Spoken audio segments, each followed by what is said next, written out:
Welcome है दोस्तों। आप अपडेटेड वीडियो पाने के लिए हमारे बेल आइकन को जरूर दबाएं और लाइक शेयर सब्सक्राइब जरूर करें।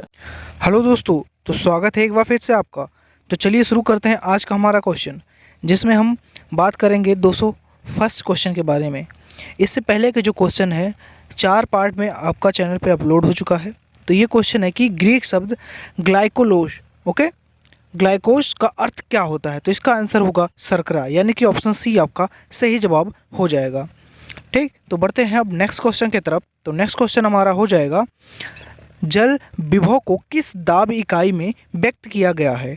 तो इस क्वेश्चन का जो सही जवाब आपका हो जाएगा वो होगा पास्कल्स, यानी कि ऑप्शन सी आपका यहाँ पर सही जवाब हो जाएगा, क्योंकि जल विभव को जो होता है आपका दाब इकाई होता है। नेक्स्ट 203 है कि पौधों में जाइलम के माध्यम से जल का ऊपरी बहाव किस दर से होकर जो है बहता है? तो कौन सा कितने दर से होता है? तो आपका आंसर होगा 15 मीटर प्रति सेकंड, यानी कि ऑप्शन सी आपका सही जवाब यहाँ पर हो जाएगा। अब बढ़ते हैं हम नेक्स्ट क्वेश्चन की तरफ। तो नेक्स्ट क्वेश्चन हमारा होगा कि पानी के भौतिक गुण कौन कौन से हैं? तो यहाँ पर आपके ऑप्शन डी सही जवाब हो जाएगा, क्योंकि उपरोक्त सभी यानी कि आसंजन और ससंजन और पृष्ठतनाव, यानी कि ऑप्शन ए, बी और सी तीनों जो आपके सही जवाब यहाँ पर हो जाएंगे, जो कि पानी की एक भौतिक गुण है। अब बढ़ते हैं हम नेक्स्ट क्वेश्चन की तरफ। तो हमारा नेक्स्ट क्वेश्चन होगा 205, यानी कि जल की गति या परिवहन को समझने के लिए आधारभूत धारणा है। तो इस क्वेश्चन का जो सही जवाब हो जाएगा आपका जल विभव, यानी कि ऑप्शन ए यहाँ पर आपका सही जवाब हो जाएगा। अब बढ़ते हैं हम अपने नेक्स्ट क्वेश्चन की तरफ। तो हमारा नेक्स्ट क्वेश्चन होगा कि सरसों का पौधा कितने घंटे में अपने वजन के बराबर पानी अवशोषित कर लेता है? तो इस क्वेश्चन का जो सही जवाब हो जाएगा आपका लगभग 5 आवर, यानी कि 5 घंटे। ऑप्शन बी यहाँ आपका सही जवाब हो जाएगा, क्योंकि एक सरसों का पौधा 5 घंटे में अपने वजन के बराबर पानी अवशोषित कर लेता है। नेक्स्ट क्वेश्चन है कि जब एक अणु दूसरे अणु से स्वतंत्र होकर झिल्लिका को पार करता है तब इस विधि को क्या कहते हैं? तो इस क्वेश्चन का जो सही जवाब हो जाएगा आपका ऑप्शन बी, यानी कि यूनिपोड। यूनिपोड ही ऐसा जो होता है विधि होता है जिसमें हम कहते हैं कि एक अणु दूसरे अणु से स्वतंत्र होकर झिल्ली को पार करता है। नेक्स्ट क्वेश्चन है कि एक प्रकार की प्रोटीन जो प्लास्टिड माइक्रोकांडिया या बैक्टीरिया की बाहरी झिल्ली में बड़े आकार के छिद्रों का निर्माण करती है, उसे क्या कहते हैं? तो इस क्वेश्चन का सही जवाब होगा पेरिन, यानी कि ऑप्शन बी यहाँ आपका सही जवाब हो जाएगा। अब बढ़ते हैं हम अपने नेक्स्ट क्वेश्चन की तरफ। तो हमारा नेक्स्ट क्वेश्चन है, प्रकाश संश्लेषण में कार्बनों के स्वर्गीकरण के पाथवे के प्रतिचित्रण करने पर किसने 1961 ईस्वी में नोबेल पुरस्कार प्राप्त किया था? तो इस वैज्ञानिक का नाम है आपका मेल्विन कैल्विन, यानी कि ऑप्शन बी आपका सही जवाब यहाँ पर हो जाता है। तो बढ़ते हैं हम अपने नेक्स्ट क्वेश्चन की तरफ। तो नेक्स्ट क्वेश्चन हमारा है 210। तो नेक्स्ट क्वेश्चन क्या है? 210। इसमें है कि मेल्विन कैल्विन जो थे किस विश्वविद्यालय से रसायन शास्त्र के प्रोफेसर पद में सेवा प्रदान की थी? तो इस क्वेश्चन का सही जवाब होगा कैलिफोर्निया विश्वविद्यालय में, यानी कि ऑप्शन ए यहाँ पर आपका सही जवाब हो जाएगा, क्योंकि उन्होंने रसायन शास्त्र के प्रोफेसर पद पे सेवा यहाँ पर प्रदान किया था कैलिफोर्निया विश्वविद्यालय में। अब बढ़ते हैं नेक्स्ट क्वेश्चन की तरफ। तो हमारा नेक्स्ट क्वेश्चन जो हो जाएगा वो होगा 211। ठीक, तो यहाँ पर आपका समझ में आ गया कैलिफोर्निया। नेक्स्ट क्वेश्चन हमारा कौन सा होगा कि 211, यानी कि मेल्विन कैल्विन ने किस विश्वविद्यालय से रसायन शास्त्र में पीएचडी की उपाधि प्राप्त की थी? अभी हमने देखा 210 कि किस जो है विश्वविद्यालय में उन्होंने जो है अपनी सेवानिवृत्त किए थे। और नेक्स्ट हमारा कि किस विश्वविद्यालय में पीएचडी की उपाधि, तो मिनेसोटा जो है विश्वविद्यालय, वहाँ से उन्होंने अपनी पीएचडी की उपाधि प्राप्त की थी, जहाँ उनका घर भी हुआ। ठीक, नेक्स्ट क्वेश्चन हमारा 212 की मेल्विन कैल्विन का जन्म कहाँ हुआ था? तो अभी हमने बताया जहाँ से उन्होंने पीएचडी प्राप्त की वहीं इनका जो है मिनेसोटा में ही इनका जन्म हुआ था। नेक्स्ट क्वेश्चन है कैल्विन का जन्म जो है कब हुआ था? तो इस क्वेश्चन का सही जवाब होगा अप्रैल 1911, यानी कि ऑप्शन जो है यहाँ पर डी इनका सही जवाब हो जाएगा। ठीक। तो ऑप्शन डी यहाँ पर क्या होगा, 1911 अप्रैल को जो है केल्विन का जन्म हुआ था। ठीक, तो यहाँ पर अप्रैल 1911 आपका 213वें क्वेश्चन का जवाब हो जाएगा। केल्विन का जन्म 1911 में जो है अप्रैल में हुआ था। ठीक, तो केल्विन से जुड़ी बातों को हो गया। अब नेक्स्ट क्वेश्चन बढ़ते हैं कि 214 हमारा है कि नाइट्रोजन स्थिरीकरण के लिए किस रूप में ऊर्जा का अनिवार्यता होती है। तो इस क्वेश्चन का सही जवाब होगा उपरोक्त दोनों, यानी कि ऑप्शन ए और ऑप्शन बी, एटीपी और उपचायक दोनों ही जो है जरूरी होते हैं, अनिवार्य होते हैं, इसलिए ऑप्शन सी आपका यहाँ पर सही जवाब होगा, जो कि उपरोक्त दोनों है। नेक्स्ट क्वेश्चन है कि लॉ ऑफ मिलेटिंग फैक्टर्स का प्रतिपादन किस साल किया गया था। तो इस क्वेश्चन का जो सही जवाब हो जाएगा 1905, यानी कि ऑप्शन ए यहाँ पर आपका सही जवाब हो जाता है। बढ़ते हैं नेक्स्ट क्वेश्चन की तरफ।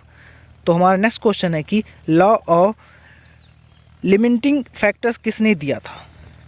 तो इस क्वेश्चन का जो सही जवाब होगा बल्कमैन, यानी कि ऑप्शन ए जो होगा आपका यहाँ पर सही जवाब हो जाएगा इस क्वेश्चन का। तो नेक्स्ट क्वेश्चन है कि आक्षीय श्वसन के दौरान ग्लूकोज के एक अणु से एटीपी के कितने अणु की शुद्ध प्राप्ति होती है।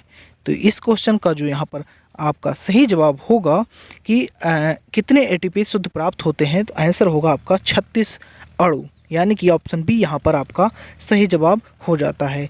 तो बढ़ते हैं हम अपने नेक्स्ट क्वेश्चन की तरफ। तो नेक्स्ट क्वेश्चन है कि 218वां है कि सांस क्रिया विधि में के दौरान क्या क्या उत्पादित होता है। तो आंसर होगा उपरोक्त सभी, यानी कि ऑप्शन ए ऊर्जा भी, ऑप्शन बी जल भी और ऑप्शन सी हमारा कार्बन डाइऑक्साइड भी उत्पन्न होता है सांस क्रिया के दौरान। तो उपरोक्त सभी यानी ऑप्शन डी सही जवाब हो जाएगा। नेक्स्ट क्वेश्चन है कि केल्विन चक्र के 3 चरण कौन कौन से हैं। तो इस क्वेश्चन का सही जवाब उपरोक्त तीनों होगा, क्योंकि ऑप्शन ए है रिडक्शन, ऑप्शन बी है कार्बोक्सिलीकरण और ऑप्शन सी है रिजनेशन, यानी कि तीनों ऑप्शन आपके सही जो हो जाते हैं, ए बी सी उपरोक्त सभी। ठीक, अब बढ़ते हैं नेक्स्ट क्वेश्चन की तरफ। तो 220 हमारा है कि परासरण की दिशा एवं गति किस पर निर्भर करती है। तो इस क्वेश्चन का जो सही जवाब होगा आपका उपरोक्त दोनों, यानी कि ए सांता प्रबलता, बी दाब प्रबलता। ओके, यानी कि ऑप्शन सी सही जवाब होगा, दोनों सही जवाब है। अब नेक्स्ट क्वेश्चन की तरफ बढ़ते हैं। तो नेक्स्ट क्वेश्चन हमारा है कि जल विभव को सुनिश्चित करने वाले 2 मुख्य कारकों को बताइए, या कौन कौन से हैं। तो नेक्स्ट क्वेश्चन होगा उपरोक्त दोनों, यानी कि दाब विभव, ओके, और विलय विभव। ऑप्शन ए और ऑप्शन बी दोनों ही आपके यहाँ पर सही जवाब हो जाते हैं, इसलिए ऑप्शन सी यहाँ पर आपका सही जवाब हो जाएगा, जो कि ऑप्शन है उपरोक्त दोनों सही हमारा आंसर है। नेक्स्ट क्वेश्चन है कि मक्के का एक परिपक्व पौधा एक दिन में लगभग कितना पानी अवशोषित करता है। ठीक, तो एक पक्का जो है मक्के का पका हुआ मतलब परिपक्व पौधा जो है लगभग आपका 3 लीटर, यानी कि ऑप्शन सी आपका सही जवाब यहाँ पर हो जाएगा। नेक्स्ट क्वेश्चन है कि गुणसूत्रों के व्यवहार के आधार पर गुणसूत्र विभाजन को 5 पर जो है अवस्थाओं में उप विभाजित किया गया है, वे कौन कौन सी हैं। तो इस क्वेश्चन का जो सही जवाब आपका हो जाएगा कि कौन कौन से जो है भागों में इन्हें विभाजित किया गया है, तो ऑप्शन डी यानी कि उपरोक्त सभी आपका आंसर सही हो जाएगा, क्योंकि ऑप्शन ए और ऑप्शन बी और ऑप्शन सी यानी कि तीनों, ओके, आपका ऑप्शन सी भी तीनों जो है आपके सही जवाब होंगे, क्योंकि यही बंदों में इन्हें डिवाइड किया गया है। तो आप उपरोक्त सही आपका जवाब होगा। नेक्स्ट क्वेश्चन है कि कोशिका चक्र की 2 मूल अवस्थाएं होती हैं, वे कौन कौन सी हैं।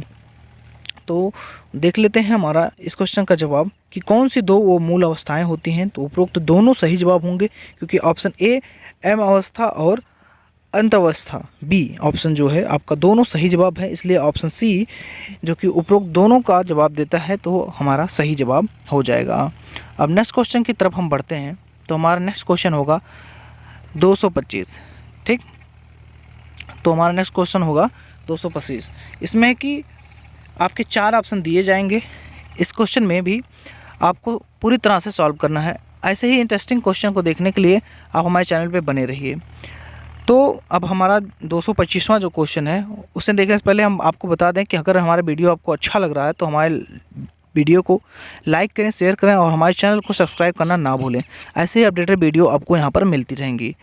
तो अब हम साइंस की भी वीडियो लाते रहते हैं, तो आप साइंस की भी चीज़ों को आप पूर्व भली बात जो है जानने के लिए, एमसीक्यू क्वेश्चन जानने के लिए हमारे चैनल पे पूर्णतः बने रहें, जिससे एक भी क्वेश्चन आपसे छूटे ना और एग्ज़ाम में आप सफलतापूर्वक कर सके। तो हमारा 225वां है कि एक प्रारूपी चक्र का उदाहरण मनुष्य की कोशिका के संवर्धन में होता है, जो लगभग प्रत्येक कितने घट में विभाजित होता है। तो ऑप्शन हमारा डी जो यहाँ पर सही हो जाएगा, यानी कि 24 घंटे। तो कोशिका चक्र को दूर, ठीक। तो अब बढ़ते हैं नेक्स्ट क्वेश्चन की तरफ। तो नेक्स्ट क्वेश्चन हमारा है कि एंजाइम को कितने वर्गों में विभाजित किया गया है। इसे हो जाएगा 6 वर्गों में। आंसर हमारा है 6 वर्गों में इसे विभाजित किया गया है।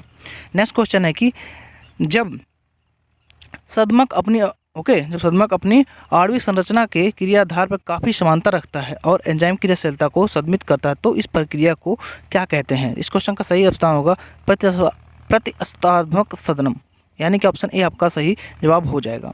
नेक्स्ट क्वेश्चन है कि जब रसायन का एंजाइम से बंधने के उपरांत इसकी क्रियाशीलता बंद हो जाती है, तो इस प्रक्रिया को क्या कहते हैं। तो इस क्वेश्चन का सही जवाब होगा संदमक, यानी कि ऑप्शन ए सही जवाब हो जाएगा। अब देखते हैं हम अपना नेक्स्ट क्वेश्चन। तो नेक्स्ट क्वेश्चन हमारा होगा कि आप जब रसायन का एक एंजाइम से बंधने के उपरांत किसी क्रियाशील को बंद हो जाए, तो इसको क्या कहते हैं, इस प्रक्रिया को क्या कहते हैं। आंसर होगा संदमन, यानी कि ऑप्शन सी यहाँ पर आपका सही जवाब हो जाएगा इस क्वेश्चन का, क्योंकि जब आपका रसायन जो होता है उसके उपरांत क्रियाशील जब बंद हो जाती हैं, तो इसमें आपका संदमन प्रोसेस इसके कहा जाता है। तो इस क्वेश्चन यानी कि 223वें का आंसर हमारा संदमन हो जाएगा। नेक्स्ट है कि एंजाइम क्रिया विधि को प्रभावित करने वाले कारक कौन कौन से हैं। इस क्वेश्चन का सही जवाब होगा ऑप्शन सी, यानी कि उपरोक्त दोनों पीएच और तापक्रम दोनों ही प्रभावित करते हैं एंजाइम क्रिया विधि को। तो नेक्स्ट क्वेश्चन है कि क्रियाधार व संक्रमण अवस्था के बीच औसत ऊर्जा अंतर को क्या कहते हैं। तो इस क्वेश्चन का जो सही जवाब आपका हो जाएगा सक्रियण ऊर्जा, यानी कि ऑप्शन सी यहाँ पर आपका सही जवाब हो जाएगा, क्योंकि संक्रमण जो अंतर जो दोनों में होता है वही होता है, ठीक। नेक्स्ट क्वेश्चन है कि एक सर्वमान्य नियम के अनुसार कितने सेल्सियस तापमान के बढ़ने या घटने से रासायनिक क्रिया की दर क्रम दुगनी एवं आधी हो जाती है। तो इस क्वेश्चन का सही जवाब होगा 10 डिग्री सेंटीग्रेड, यानी कि ऑप्शन डी यहाँ पर आपका सही जवाब हो जाता है। नेक्स्ट क्वेश्चन हम देखते हैं। तो 234 है कि साधारणतः अति उच्च तापक्रम में पाए जाने वाले प्राप्त एंजाइम अस्थायी और उनकी उत्प्रेरक शक्ति कितने तापक्रम पर अस्थायी होती है। तो इस क्वेश्चन का सही जवाब होगा 80 डिग्री से 90 डिग्री तक, यानी कि ऑप्शन सी यहाँ पर आपका सही जवाब हो जाएगा। नेक्स्ट क्वेश्चन है कि एंजाइम अणु कितने तापक्रम पर क्षतिग्रस्त होते हैं।